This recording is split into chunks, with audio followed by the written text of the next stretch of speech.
প্রথম দৃষ্টিতে ফারাক্কা বাঁধ একটি প্রকৌশলগত কীর্তি মনে হতে পারে, কিন্তু এর নিচে লুকিয়ে আছে অসংখ্য মানুষের দুঃখ, যন্ত্রণা এবং এক বিপর্যয়ের পরিণতির গল্প।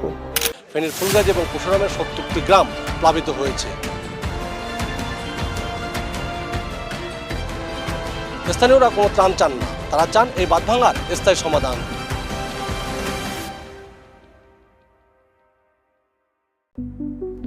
ফারাক্কা বাঁধ গঙ্গা নদীর বুকে দাঁড়িয়ে থাকা একটি বিশাল বাঁধ, যা একদিকে যেমন উন্নয়নের প্রতীক, অন্যদিকে তেমনি অব্যক্ত বেদনার কাহিনী।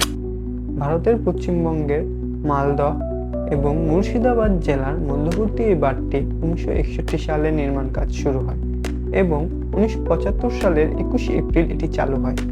এই বাঁধের দৈর্ঘ্য প্রায় 2240 মিটার, যা প্রায় $1 বিলিয়ন ব্যয়ে সোভিয়েত রাশিয়ার সহায়তায় নির্মাণ করা হয়েছে।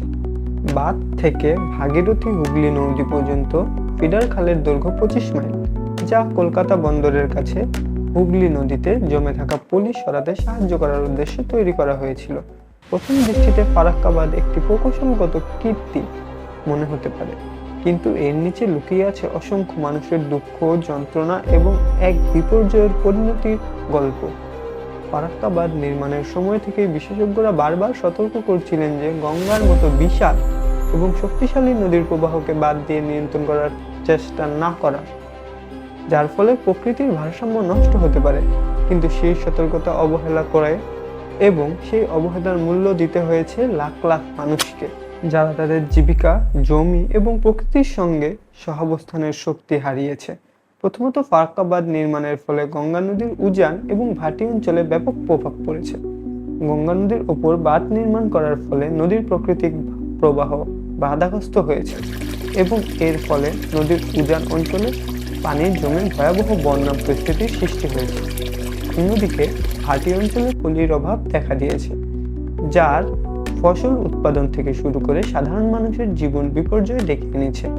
গঙ্গার পানির স্রোত কমে যাওয়ার ফলে নদীর তলদেশে পলি জমে নদীটির গভীরতা কমে যায়, যার ফলে নৌ পরিবহন ব্যাহত হয়েছে এবং নদীর পার্শ্ববর্তী এলাকাগুলোতে ভূমিধস এবং ভাঙ্গন বৃদ্ধি পেয়েছে। বাংলাদেশও এই বাঁধের নেতিবাচক প্রভাব থেকে মুক্তি পায়নি।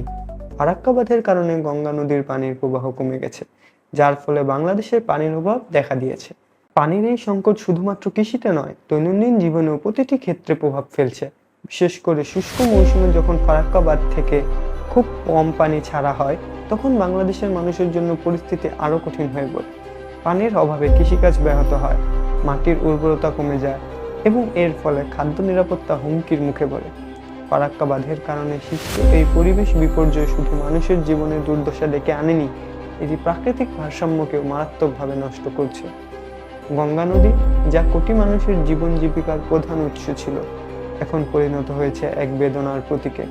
নদীর পলি জমার সমস্যা সমাধানের জন্য তৈরি করা হয় এই বাঁধটি পরবর্তীতে উঠেছে আরও বড় বিপদের কারণ হয়ে।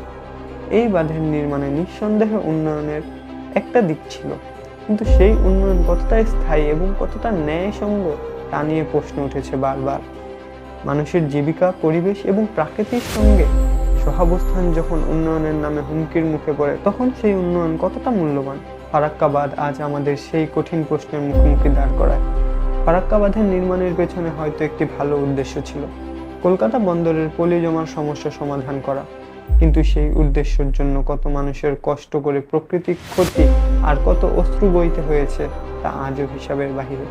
ফারাক্কা বাঁধের নির্মাণ একদিকে যেমন উন্নয়নের প্রতীক, অন্যদিকে তেমনি এটি একটি গভীর বেদনার প্রতিচ্ছবি, যা আমাদেরকে স্মরণ করিয়ে দেয় যে প্রকৃতি এবং মানুষের মধ্যে ভারসাম্যহীনতা কখনো ভালো কিছু বয়ে আনে না। ধন্যবাদ সকলকে।